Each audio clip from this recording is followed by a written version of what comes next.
Hey, I'm Kev Kermuster, and welcome to the last part of this one lap championship season review.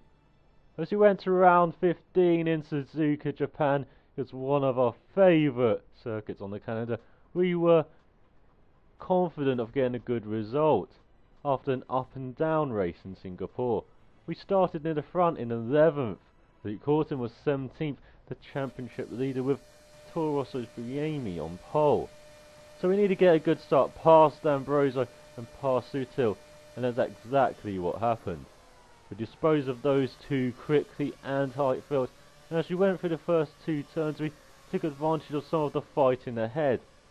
Kobayashi's home race was quickly passed, and as we saw Rosberg and got past him, we were much faster through the S's, and we got past them soon enough. And so we only had Briami to pass the Toro Rosso twin with Alguersuari, who weren't particularly helpful this year. We had many run-ins with his Spanish teammate, and we expected Briami to also be a tough opponent.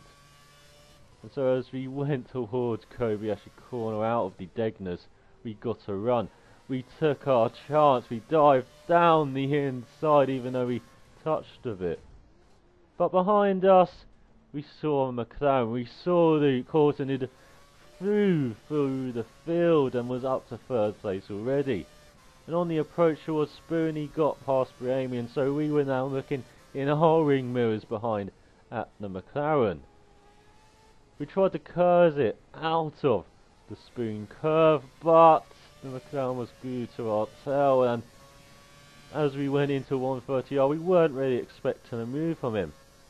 However, he dived down the inside and we had no resistance, and so we had to slot in behind and settle for second place. The other McLaren of Sir Lane was in third across the line, but he suffered a penalty. And so it was Briami who got the final podium spot with Martin McFurry in 7th. And so as we headed to Korea, Luke Horton was virtually the champion. With only 100 points remaining, he had a 76-point lead. We were only 9 points behind McFlurry now, with our departed teammate in third, so the team effort was all focused on me. And round Korea, we were going to get a good result again. It suited our car much like Suzuka. 11th or above, the media, they had modest targets. And as we went onto the grid, we saw the Luzzi on pole, a rare sight for the HRT. We were on the back row with Horton, but McFlurry quite a bit away ahead with Sir Lane. And so we had to get another good start. We had to be a bit more robust, a bit more challenging into this first turn, and that's exactly what we did. As we got a good start, we were down the inside of a few guys, and we just braked later. We were on the verge of the top 10 already, and we saw D'Ambrosio trying to fly in his Virgin. Unfortunately, it wasn't like the real Virgin Airlines, and so he was stuck on the ground. Maldonado was quickly done down this long first straight and into the tight right-hander. He picked up a couple more spots. He could virtually touch Sir Lane's McLaren. Alguersuari tried to be a bit resistant on the outside, but we knew the Toro Rosso driver's tactics, and he just pushed him aside. The rest of us disposed of. We were in the top 5 quickly, and we were behind Barrichello, our friendly opponent for most of this year. The Williams driver had clashed in Australia, and then we spun out, but this time we were determined to go past. And as we made it through the tight and fast turns, we stuck on the outside. We stuck with our balls to the floor, and we made it through into 4th, and we saw the guys ahead, but we weren't quite close enough to pass. And so we had to settle for 4th, despite some occasional off-track roading from them. 4th was good, but ahead of us was Martin McFlurry, our championship rival now. Horton, he crossed the line first to celebrate a victory and a title with McLaren. It was a great race for the British squad, with Sir Lane coming in second, and he jumped into the top 5. I was third, and now 9 points behind the Sauber driver. Luke Orton, though, he could party along into the night, and he was even partying when we went to India. It was a Buddhist circuit. It was another track that could have suited us. It's much like Korea. It had the fast turns. It's much like Suzuka. It could test your car's aerodynamics, and this car had great aerodynamics. Glock was on pole in the Virgin. It's a rare sight to see a Virgin on a pole. Luke Orton, he was last. We were in 19th. Martin McFlurry was 20th with Barrichello off-road just ahead, and we were determined to again be aggressive into this first corner, and we got a great start. We were sticking it on the outside of Barrichello and De Resta, and then we dived down the inside. However, ahead of us was McFlurry, the Sauber driver, got another demon start, and as we tried to make up places, we clashed with Trulli. We spun round, and we were in last place. So it's going to be another tough race, of course. That's really like a challenge, and we were critically trying to get past Uluzzi and the rest of the midfield. Towards the front, no, it was McFlurry, it was the McLaren drivers. It's not what we needed at all, as we were trying to get past the midfield. We clashed again with Barrichello. The Brazilian wasn't really going to let us through, of course. It was De Resta who did open the doormat for some reason, and Alguersuari again trying to push us wide when we tried to force through. We were getting caught up by the slower cars in the midfield section, Sutil particularly. But we were making good progress. We were towards the points. We could virtually see them as we made our way past D'Ambrosio, the custard Belgium.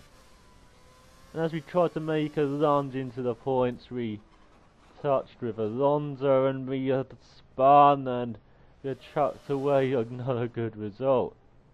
Alguersuari gave us a friendly nudge on the way through, and Uluzzi, he knew better after our clash in Belgium. And so it was the champion. Even though he had a martini in one hand, he still won the race in the McLaren. We just tried to wreck off the Red Bull and forget about a horrible race with D'Ambrosio the only car behind us. And so as we headed to the UAE, we were in third, and we needed a great result. But we were in a great starting position. We were on the front row. The team, they were confident as well. They said we could get a top 5 round here. I wasn't so confident. I wasn't so good round this track. D'Ambrosio, it was another Virgin on pole.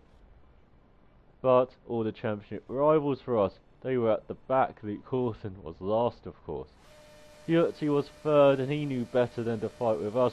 So we just needed to get past D'Ambrosio at the start, get a good start and build a lead, and that's exactly what happened. It was like the script had been written, and we read the words and followed the directions. D'Ambrosio, he proved to be a good buffer for behind, along with Alguersuari and Karthikeyan. And so we had built quite a big lead at the start. We were seconds ahead. We had never experienced this before this year. We didn't really know what to do.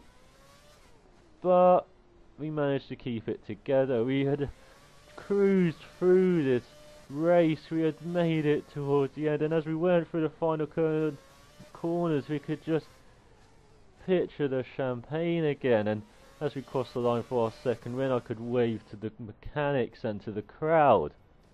So Lane crossed the line second, but there was a penalty, and that was for McFlurry.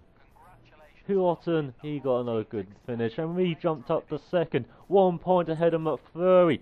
Sir Lane a guaranteed fourth with my teammate fifth, and now as we went into Lagos, we could samba to the music and try and get second place.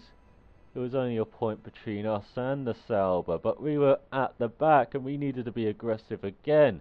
It had worked well previously for us, so we were confident of getting that result. However, the Sauber was on pole, and we needed someone to step up and pass him. Luke Orton, the championship Winner was 19th with Sir Lane alongside us, so we couldn't really count on them. We needed to count on someone else, and we weren't really confident of that. And as we got a good start, as we saw the crowd dance in the grandstands, we stuck it on the outside. We tried to push and force our way through. We saw a McLaren jump in the air, and then we saw ourselves get a penalty. And it wasn't long before the stewards took a major dislike to us and then decided they had enough of us for dangerous driving. Now, I didn't see the dangerous driving, neither did anyone else apart from Yutzi, who protested hard and told us that we were unfit. And then as we went to the end of the lap, we saw McFlurry cross the line first. Horton got disqualified for drink driving. He never let go of his martini since India. And so as we saw McFlurry try and celebrate in style for the win, we settled for third in the championship. Sir Lane was fourth, Martin McFlurry second, and Luke Horton was the championship winner. Well done to him, and finally thanks to Fake Sauber for hosting the championship. His links will be in the description below. Remember, follow him on Twitter. He'll tweet out when he's ready to do another one of these. So till next time, cheerio.